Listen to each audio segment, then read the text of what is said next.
Ladies and gentlemen, thank you for your patience. Your program will begin shortly.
Afternoon, everyone. Thank you guys so much for being here. Thank you for your patience. We're so excited for this conversation today. My name is Arete Weiler, and I am the Chief Operating Officer of the Atlantic magazine. We're so excited to be here. Today, we're going to have a conversation with our culture editor, Lauren Williams, and the wonderful Dee Rees, who was a Sundance Institute Vanguard Award winner and the first Black woman to be nominated for Best Adapted Screenplay by the Academy Awards in 2017 for Mudbound. So she is returning to Sundance this year with a highly anticipated feature film, The Last Thing He Wanted. It's adopted from a novel by Joan Didion, and it features Anne Hathaway as a veteran journalist who goes from being the writer of a story to the subject of the story. I think one reason that we are so excited to be a sponsor of the Sundance Film Festival this year is because film has the power to enlighten, inform, and even challenge the national discourse through storytelling. And that's exactly what the Atlantic has been doing for our readers for 162 years. We're so grateful to be here. We're so grateful to the Sundance Institute. We're so grateful to Canada Goose for hosting us in this space. And without further ado, I'd love to introduce Lauren Williams from The Atlantic, and Dee Rees.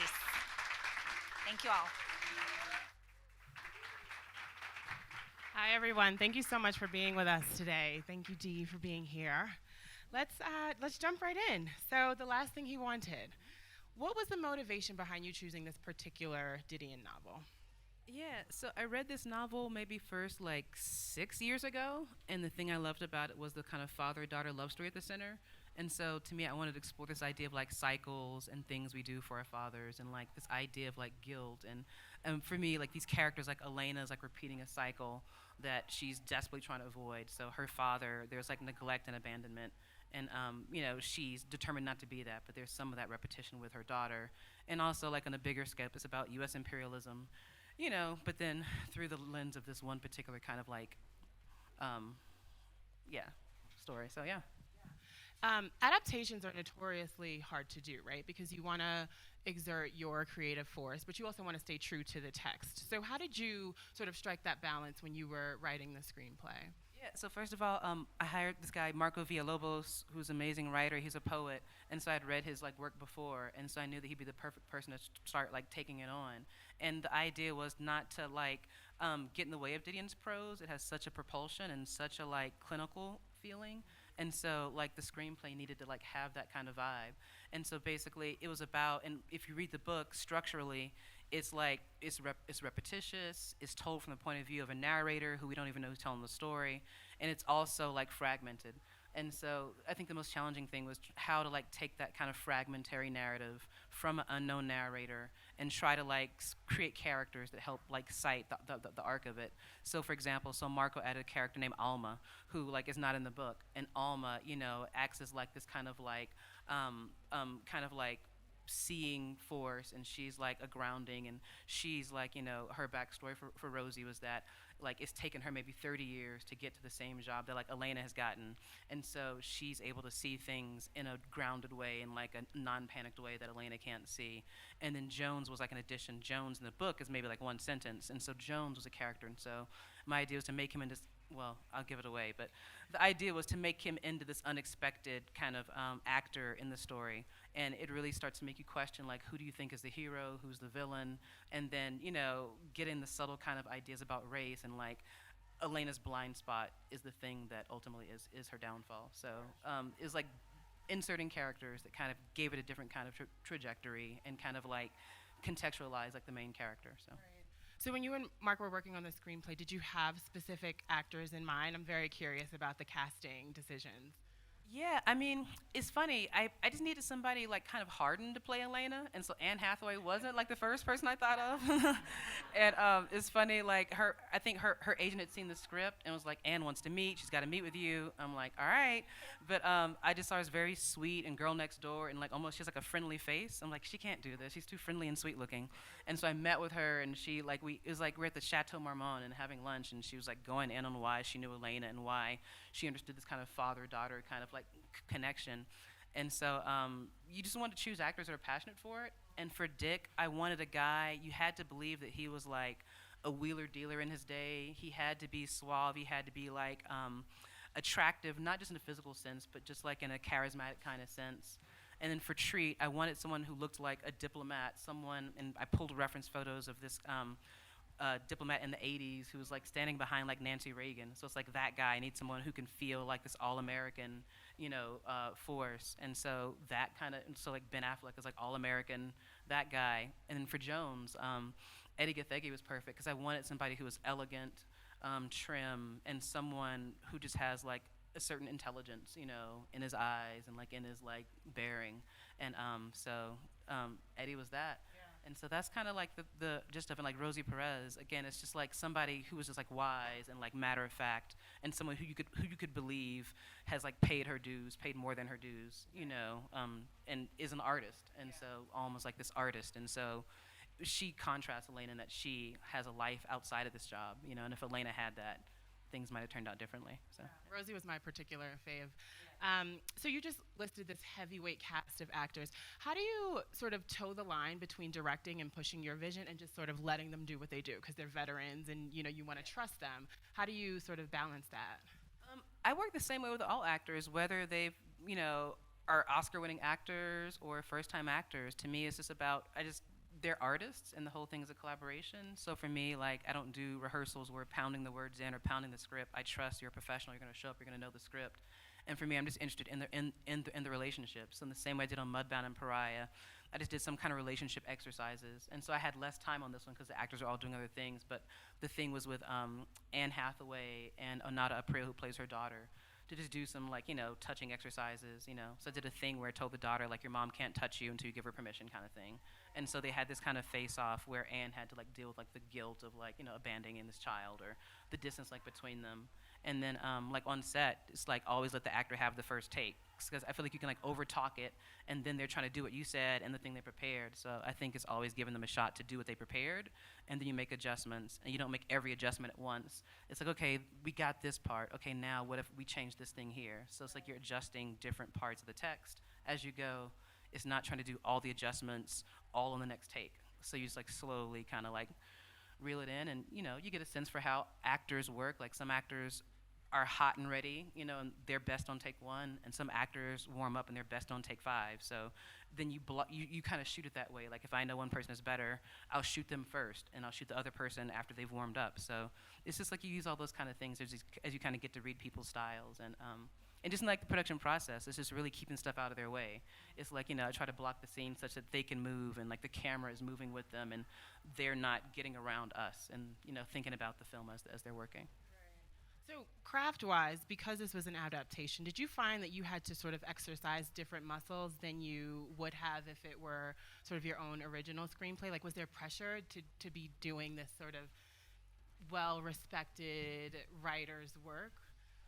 There wasn't necessarily pressure, I think, because in the same way that Mudbound was an adaptation, I think with any adaptation you have to like make it yours, So like the author has a POV on the characters, and I think you as a filmmaker have to have like a POV that is beyond like what's in the page. And so for this, it was more just about giving everybody a reason, which was hard because for Elena, there is no why, which is part of like why I like the book. Like there's no real clear why would she do this? Why does she stay? 3 different characters ask her, why are you still here? And she never has an answer. And so for her, the one time she tells the truth, she's like, oh, because if I walked away from this, I'd walk away from like everything. It's just kind of like building everything like around that one core. And for me, her core was this kind of like desire not to repeat a cycle, this cycle of like neglect. And in the whole kind of idea of like how it's like she thinks that she's like a very conscious person. She's worked in South America, but she still has this like racial blind spot. So it's also kind of like showing how this person who thinks that they know, how their peripheral vision like slowly like shuts down, and they have like tunnel vision like by the end of the story and can't see what's kind of obvious. Right. So yeah. Do you think that sort of like racial tunnel vision was apparent in the novel, or do you think that was your sort of take as a reader? So that's like what we added, because we didn't want like, like that's kind of that was like our take on it. It's like, yes, white woman thinks she knows everything, is gonna go and solve the thing and expose the thing, and doesn't know the half of what she's involved in. So that was part. And like, I love what Marco did in terms of meeting her in Salvador. It's like, we understand why she thinks she knows, why she thinks she has like authority. And also it's yeah. So that was like an addition, but to me that's the art of adaptation, like adding in a take, adding in a POV that's not necessarily there, that you can like, use to kind of make the text and just make the whole kind of characters more complicated, more interesting. But I mean, the book is a masterpiece. Like I love it. So yeah. What other texts did you depend on to help you sort of form the narrative? Like the film is set during the Iran-Contra. So were there like historical texts that you read that sort of gave you context for what was going on during that time? Yeah, so kind of like encyclopedias or like encyclopedic texts, and I tried at one point do a map of like Nicaragua and what was happening when and who took over from whom, and then the rebels who became then and then I realized, okay, we're not going to be able to explain this in the film, but let's just try to figure out this character's like connection to it. And so yeah, there was definitely that kind of like trying to map out who the players were and like Reagan's role in it, and so it then just became obvious, okay, we're not going to explain to the audience everything that happened in the Iran-Contra scandal. We just need to create like a sense of unease and a sense of our government is lying to us, and it's like a time where people wanted to believe and people like wanted to trust authority. And I think it mirrors now, where like now we know authority is corrupt, but here's a time where we still thought things were on the up and up, and here's this kind of crack of, but what if it isn't? And then the kind of real truth of like who knows that and who thinks they know that. So yeah, and then I also read Didion's other essays because she wrote a lot about the time, because even though this is fiction, it feels like a lived experience. And so she wrote an essay on Salvador, and so using that and using her other journalistic kind of like writings of the time were like informing kind of like the milieu and the setting of it. Sure. Yeah. I want to talk a bit about the cinematography and the decisions that you made creatively with the shots and sort of the overall mood of the scene, because it was a beautiful. There are these like gorgeous beach scenes, and it's such a juxtaposition towards like what's actually going on in the plot. So talk a bit about the camera work and the decisions you made there. Yeah. So Bobby Bukowski's our DP, and basically in the camera work, it had to move at the speed of Didion's prose. So she speaks in these long sentences, sometimes these very clipped sentences, and so that to me said Steadicam. So you'll see in the opening of the film a lot of continuous Steadicam shots that are like run on like breathless kind of like takes, and so that informed it. We had a great Steadicam operator, Stu Cantrell, who had like this thing on his back for like 90% of the time. So that was it, because I wanted it to have this like relentless fluidity and like almost be faster than you can think. So that was Steadicam. And then in terms of like the overall look of it, we wanted it, even though it's set in the 80s, we wanted it to have the look of like a 70s kind of like paranoia film. And so Bobby Bukowski had these old Kodachrome references that where the greens are a little more yellow, the blacks are never quite black, so the blacks are always brown. So everything gets a kind of like muddier, warmer kind of texture. And in terms, the effect of that for the it just feels it feels a little intense. Like it feels a little heated. Everything is like there's no respite, in the palette really. And then and even like the aspect ratio, we chose a squarer picture so that you get the feeling of like something's just outside the frame. You're not seeing the whole picture, because like widescreen would show you too much. And so by using a small aspect ratio, you feel like Elena, this kind of like limited vision. And also like in the lens choice, so we shot, it was like the camera we used was the Alexa LF, and we shot it with these like lenses from the 70s. Oh, wow. And so it's like old glass on this very, very new thing, and then it just makes you feel like it's of the place, not like it's just like a veneer slapped on top of it. Right. So yeah. Is there a favorite scene that you enjoyed working on? I mean, I love the Madison bar scene. So that's where we first meet Dick, and so and Elena's talking to her dad, Dick, and I like it because it's like it's expositional, but it's like super dramatic, and you see the tension of their relationship. So I love that. And I have to mention Ann Crabtree, costume designer. Like in the palette, we did a lot of tone on tone, so to recreate that warmth. So it's like burgundy against red, against orange, and in her palette, like Elena's like a sparrow. She's like brown. She's like burnt orange, and so just like creating that warmth throughout, like in the costume. And Inbal Weinberg was our production designer. In the production design, like the browns on browns, helped kind of serve that whole kind of idea. Yeah. What do you think the film is able to convey that you wouldn't necessarily get from the text itself? I think the film is able to convey that you can get from the text itself that we're often blind to who our real heroes are, and it's Yeah, I would say that. Say more about that. Yeah, yeah. So if I'll give it away, but I'll just say like People should have read it. It's a novel. yeah, yeah, yeah. So it's just that you can be blind to who the real heroes are, and it's kind I guess a dark take, but it's kind of like the idea that like the machine rolls on, like the United States rolls on, like even when you try to stop it, you can't stop it. So it's kind of a downer, but I mean I don't know, it's cool. So what do you think? So I wanted to sort of pivot to your working relationship with Netflix. What do you think is the benefit of working with this kind of sort of production and having this level of distribution? How is it different from a traditional model? Yeah, so this is different from Mudbound in that. So with Mudbound, that was independently produced, and then Netflix bought it at Sundance. And then with this film, we started with independent financiers. Then they got scared of the budget and dropped out. And we took this to every other studio, and yet again, every other studio is like, it's Joan Didion, it's me. Like, yes, yes, and they're like, no. And so, and so then Netflix came in with their red cape and saved it, and they're like, okay, we'll make this film. And so for me, it's about getting to like do a script, getting to adapt a book that other studios were shying from because they were kind of like, how is this going to be a story? So I mean, and the benefit of them is that they're super hands off, like. The good thing is that they're hands off. The bad thing is that they're way hands off. So it's like, hey, it's like, somebody gonna check on me? Is somebody gonna like, like, have they watched it? So I mean, but I'll take the freedom over like the hovering any day. So that's to me the benefit of it. Yeah. I have one more question before we open it up to audience Q&A, so just think about what you want to ask Dee.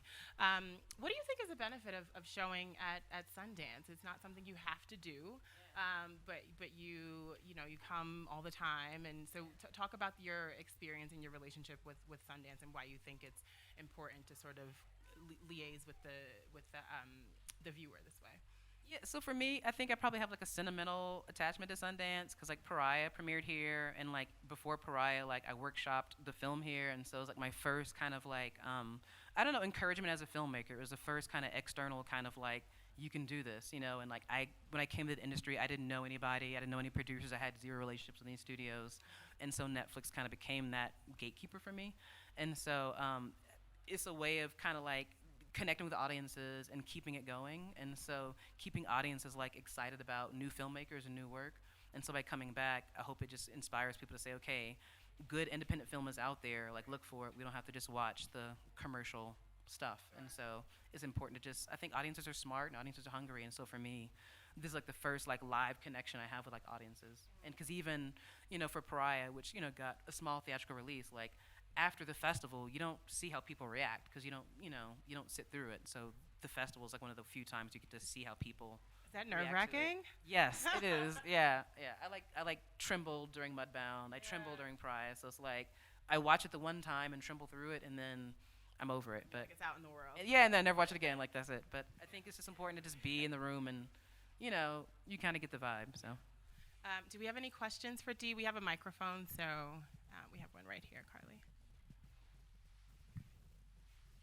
Hi, Dee. So I'm just really curious, as a film student in her last year at NYU and similar to the path that you had taken on, I wanted to know what exactly did you learn from film school, and what did you have to learn in the process of just making it and being out there? Because sometimes I feel supported and that I have resources, and other times I kind of feel like I'm alone or I'm just doing my own thing, and it's a very hard thing to kind of grapple with. Totally, yeah, no, I relate. I mean, I got from film school, I got the technical aspects. Like I learned like composition. I learned about every single thing in that frame needs to be deliberate. There's like a why, like there's not just a vase, there's a vase because, and like the vase is at the edge or the vase is at the center or the vase is like laying down because. So I think I got like the technical competency from NYU, but in terms of like emotional support and like encouragement, I had to get that from outside the program. Cause like within the program, it was like, you're not gonna make it, why are you here? Like, no exaggeration, like my first day, the little mixer you go to like with the dean. So our mixer, like the dean at the time, I was like, oh, I'm so happy, Dean, to be here. Thanks for accepting me. And she's like, oh, you're black. Of course you're here, And so basically told me in front of other students that I was an affirmative action, student, you know what I mean? And so after that, I was like, okay, fuck it. You might have brought me in for the wrong reason, but, you're going to, be proud for the right ones, So I have a complicated relationship with film school, but yeah. But I think you have to like, find like your money, find your funding, like the people who helped me make Pariah weren't at NYU. It was like Nikisa Cooper, who I'd worked with at Colgate-Palmolive. It was Bradford Young, who was like this DP from Howard. So it's like you find your crew outside of the program, and like just roll with people who roll with you and ignore the ones who don't, and just keep, and that's it. And I maxed out a lot of credit cards early on, so yeah. Anyone else? Here's one. I really appreciate your voice and your perspective and your storytelling. Mudbound, I just found it a beautiful movie and beautifully executed. You talked a little bit about dealing with actors and dealing with them in terms of relationships, and I'm curious if you could talk a little bit more about that and how you approach dealing with the actors based off of those relationships. Yeah, so I think for like any scene, I just always try to think about it's like not about this, it's not about the little thing they're talking about. And so it's just kind of for each character, you're kind of figuring out like what does each person like really want, like even if it's not something that ever gets said. So if you go into like one person like wants an apology, it's like for the Madison Bar, it's like Elena like wants an apology, and like Dad wants to like be forgiven, and so then if you take that approach to it, you can kind of make things uncomfortable, like with how you sit them next to each other, or you sit them far from each other. So you just kind of give actors that kind of intention, and then I find that kind of like gives subtext and kind of infuses the conversation with a little edge. And I think like you'll start to see if something's not working. And I've learned like if you're repeating yourself to an actor, you're not saying the right thing, so it's like if you say apologize and that doesn't work, like use a different verb, because obviously apologize means something different to them. So it's like you're like watching like the translation, and so you're saying, okay, when I say that makes you do this, and you're looking at the body language that you want. And so I've just learned like don't repeat yourself. Don't just say no. Be apologetic. Don't just say the same thing a different way. You got to then figure out the language that like gets to them. It might be like defend this placemat, and then that'll make them do that. So it's kind of like you kind of learn with your actors what language moves them. Some actors are super physical. Some actors work really like emotionally, and it's like you just kind of have to find the thing. Or sometimes I'll just talk to one actor, not the other, and give them some piece of information that has nothing like to like do with the script, and so just they have that in their eyes or they have that in their thoughts as they're dealing like with this other thing. And even you just get them like on Mudbound, for example, like Jonathan Banks. I love him. He was like, I'm not gonna do these exercises. I know what you're doing. I'm not gonna do it. I'm like, yeah. But it's him and Garrett Hedlund. I was like, yeah, but just tell him you love me. He's like, nope, not gonna do it. But I was like, I had him, Garrett, Jason Clark, and just had them in a triangle, and then over the course like broke it down. He's like, God damn it, D, and he's like, okay, I love you, son, and it's like, even though he like never says that in the entire movie or entire script, like that thing between them, because at the end of the day, like those sons want their father to love them, and he wants the same thing from them, but they go about alienating each other, and so it's just kind of figuring out what the characters want that's underneath what they're saying, and like if something isn't working, try different verbs, and if it's not that, I don't know, try to adjust the blocking last, because I'm assuming you've composed it very specifically for a reason. So, but it's maybe giving them like an end to that, So I don't know. Yeah. Any other questions? Here's one in the front. Hi, I have a question as far as the DP working with Rachel. How was that experience? How did you meet her? And like, did you feel any different working with a female DP? And in any way, how was the feeling different? It wasn't different. I don't believe in this male-female DP hold the camera differently thing. I don't. I think it's about like connection to material, and so I think you should choose a DP based on the subject, and so based on who has a connection with the material. So for this one, I wanted Bobby Bukowski because this was like, I wanted this like 70s vibe, and he's like from 70s New York, so I knew he'd have a certain like sensibility about it. He grew up on like Panic in Noodle Park and like all those kind of things that would like kind of inform the thing. And with Rachel from Mudbound is very kind of like portraiture, and I knew that she's like, interested in that. And so I came to meet her through Lynn Amato at HBO. So I'd done Bessie there, and I think she had done Confirmation with Rick Famuyiwa. And so Lynn knows us both, and was like, I think you'd like Rachel, you should hook up with her. And so it was on Lynn Amato's recommendation. I was like, okay, let's check her out for like Mudbound.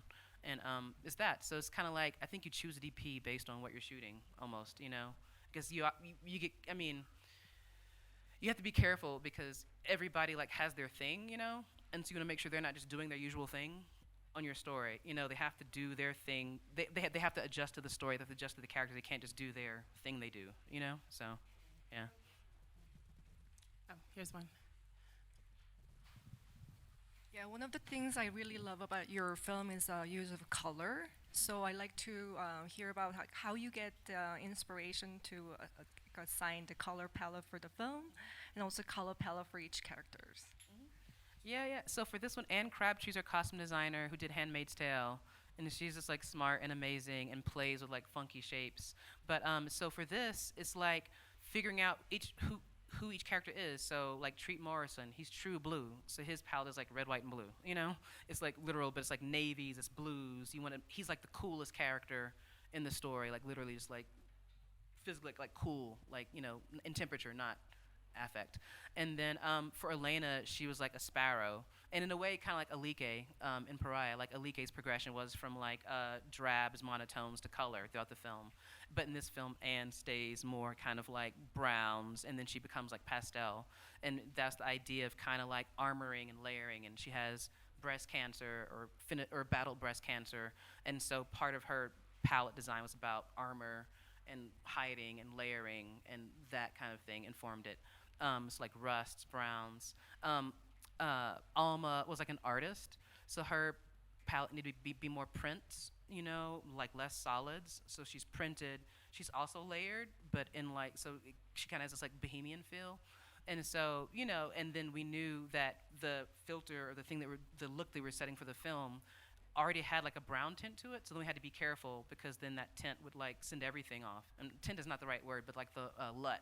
So we knew we had a super kind of like warmish, brownish LUT, and so then you're remembering like what's on the camera versus what's on the wardrobe, and just trying to make sure you still get like separation. So it's just like the individual character palettes are based on who they are, and you're trying to like personify that. And like Dick was just like suave, cool, so it was like burgundies, it was like kind of like royal colors, and then when he's sick, then he's like vulnerable, so he's like in lighter things, he's like in more fragile looking colors. So you kind of figure out each character's arc, and their clothes palette can have an arc, and you think about the production design of it, and the production designer is talking to the costume designer, you guys are all meeting together, so they know that this sweater is going to show up in front of this wall, and is that going to be okay, so like you just kind of think about all that kind of stuff and think about progressions and where you want characters to go. And there's a lot of scenes where characters like matching each other, so it's this cool thing where it's like Elena and Treat are matching. It's like, oh, they're on the same team, they're wearing like baby blue together, and then the same thing with like Barry Sedlow. So it's like I did this thing where like Elena is often matching,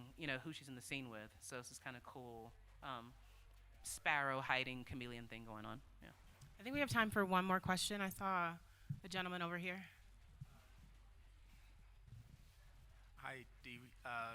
Really just love your work and have been following you since Pariah. And I just had a question. I'm a filmmaker named Yul Case, and I just had a question about your relationship to light. And that's really something that I've just been fascinated about, your relationship to light in cinema. If you could talk about that. Yeah. I mean, I think everything serves like the character of the story, So, for example, in Pariah, Alike, each character had kind of like an animal kind of like spirit, and so Alike like was a chameleon. So she was always painted by whatever's around her. So she was pink, she was blue, she was purple, she was green, and then toward the end of the movie, she's in white light. So it's like the lighting should serve the characterizations and the storytelling. With this particular film, it needed, with like Mudbound, it needed to feel like very like natural. Like we shot in an actual sharecropper's cabin, so the light, we had to like Rachel had to cut like a hole like in the roof to get a light like above, because there's no way, but it's a lot of like stuff coming from like the sides, because like that's where the light is coming from. So, and it's super kind of like because it's like them against nature, it had to have this kind of like not harsh, but it had to have like a matter of fact kind of feel, And with this film, it's a lot of like warmish lights, a lot of like still just wanting it to feel like environmental, and like I like characters to walk in and out of light and not constantly be like fully lit. So for me, I probably tend to like I'd rather err on the side of like underlighting than to like overlight, and let you like look for them a little bit. And so like my favorite sequence like with that in this film was Elena goes to her dad's house and realizes the state he's in, and so it's this whole like shadowy thing. And even like the note for production design was like, it's dark even like when it's day in here, So she goes in to this interior, and it's still, even like the light feels like brownish, and it feels very kind of like dirtied and filtered. So I think the lighting should serve the characters, and like the lighting is like the DP, you know, like let them do it, but you just kind of talk about the feeling you want, but let the DP do their thing, you know, but you just have the kind of character ideas about it. Yeah. Well, that concludes our talk. Please join me in thanking Dee Rees for being with us today.